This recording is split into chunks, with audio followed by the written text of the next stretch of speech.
Hi there, welcome to the New Incident Report FP2 video tutorial. In this tutorial we will cover how to use incident reports, adding new incident reports, incident report contents, incident validation, searching for incident reports. Section 1. How to use incident reports. Incident reports are used in FP2 to enter information about the callouts that your department attends. In most provinces, information from incident reports is also transmitted to your provincial reporting authority. In addition to provincial reporting, incident reports are also used to track department call statistics, record call attendance by firefighters, and document lots of other potentially useful information like compensation details, invoicing, or fire investigations. Before you start entering incident reports, it's important to understand how they work in relation to other modules in FP2. Incident reports are usually attached to records in the property module. Once created, incident reports can have records from other modules attached to them. Personnel records to indicate attendance, and apparatus records from inventory for vehicle usage histories, or even invoices for billing or smoke alarms for statistical tracking can be added. Section 2. Adding new incident reports. For most FP2 users, incident reports are attached to property records and are created in the Properties module. Depending on the location of the incident, they are either added to property records in the Property tab or non-property records in that tab. Let's create a sample incident. In this case, let's say that the incident occurred at a specific address. So we'll go to the Property List window, stay in the Property tab, and search for 444 King Street.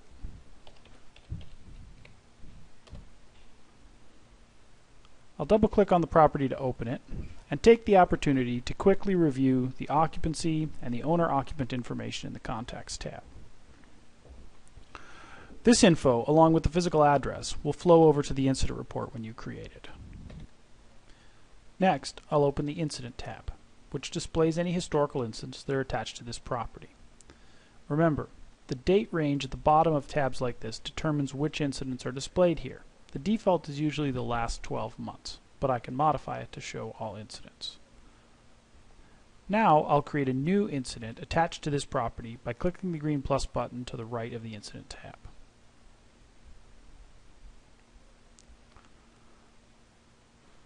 Another way to create a new incident report is to do it directly from the Property List window. Instead of double-clicking on the property record to open it, I can click on it once to highlight it, then click on the green plus button on the right side of the property list. If I select Add Incident to 44 King Street from the options list that appears, this will create a new incident report exactly as if I had added it from the Incidents tab of the property records.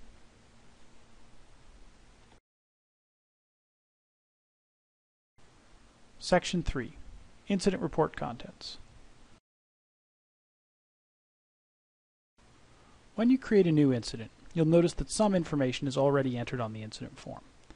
The incident number is usually automatically populated, occupancy may be populated, and the address tab and possibly the township list will be filled in.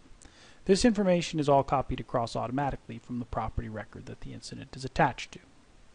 The exact information on the incident report form varies depending on your province and the additional FP2 modules that you use, but most basic features are the same. The General tab displays standard information about the incident, including the type of call, the primary responding station, a total number of responding personnel, and possibly the incident commander. The Remarks tab at the bottom also displays a read-only version of the incident summary notes from the Notes tab. The Times tab contains overall incident times. Remember that these time fields can be renamed as necessary. You can type in times with no formatting using a 24-hour format like this.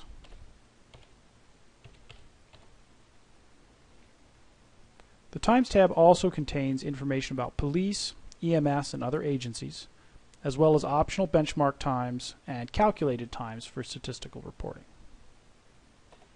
The Truck Chart tab tracks all apparatuses involved in the call and their times. Click on the green plus button to the right of the list to add a new apparatus, then enter the information about that apparatus at the bottom of the list window. Remember, apparatus records are added in the inventory module. Initial truck times come in automatically from the overall incident times, but they can be changed to reflect accurate times for each vehicle if necessary. The Personnel tab tracks all personnel involved in a call. Double-click or click and drag on names in the grouping section on the left to bring them into the Personnel in Attendance section. Remember, you can use the grouping drop-down to sort personnel by station, by squad, or by group when you're adding them to a call.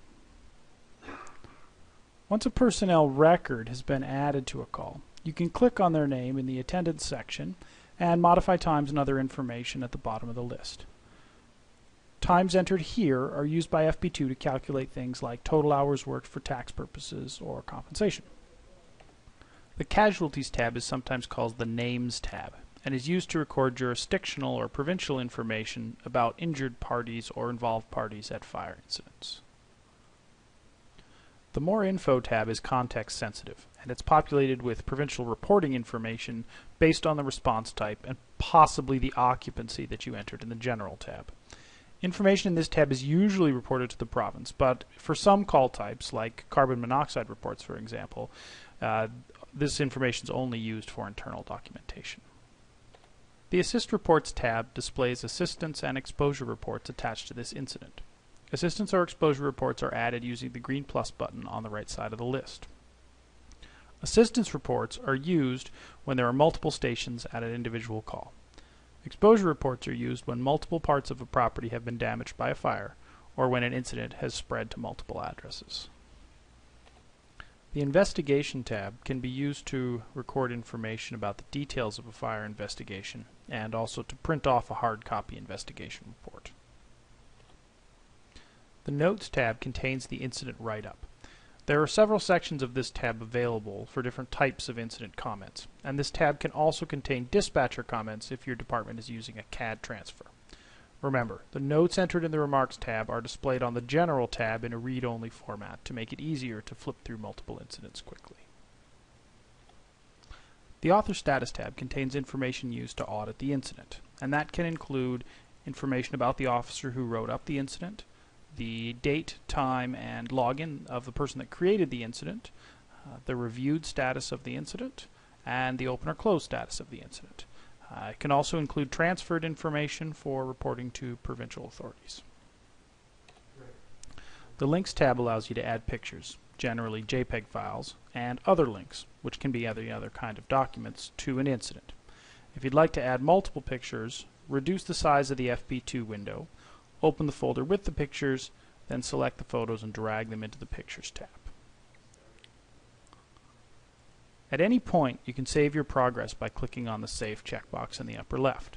Remember, some calculations won't run until you save the record, so we recommend saving between tabs as you enter information.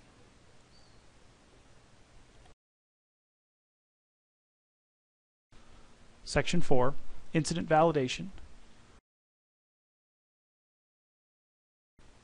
FP2 has a set of built-in validation tools which check the incident details against the required information for your provincial reporting and determines if the incident is complete, incomplete, or non-reportable. You can tell the current validation status of each incident by the Validate button in the upper right-hand corner. A red flag means that the incident is incomplete. A green flag means that the incident is complete, and if the button is not visible, then the incident is non-reportable. FP2 will validate each incident automatically each time you save the record. You can also run this validation process manually by clicking on the Validate button. This will display a pop-up window which informs you of all the different fields which are mandatory that have not been filled out. Incomplete incidents also show with red text on the Incident List window. It's providing a visual reminder that they are incomplete. Remember, it isn't possible to create a provincial transmission that has incomplete incidents in it. Section 5, Searching for Incident Reports.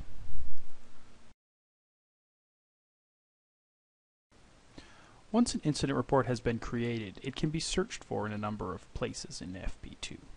The most common way to search for an incident is on the Incident List window. You usually search for incidents by date range on this window, but it's also possible to search for specific incident numbers. You can search for certain numbers of recent incidents, or you can search by specific response types, or by physical location, things like station.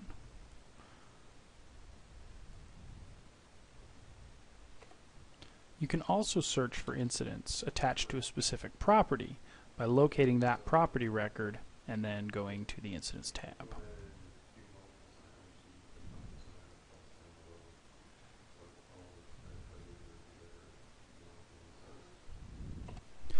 Incident reports are also attached to the personnel records of firefighters when you add them to the attendance of the incident. That makes it possible to go to the individual personnel record, go to the Attendance tab and the Incidents tab, and then double-click on an incident from the Attendance section to find an incident that that firefighter has attended. Thank you for watching the FP2 New Incident video tutorial. Hopefully you should now have a good idea of how to add new incidents and how to locate those incidents after they've been created. Stay tuned for more FP2 video tutorials.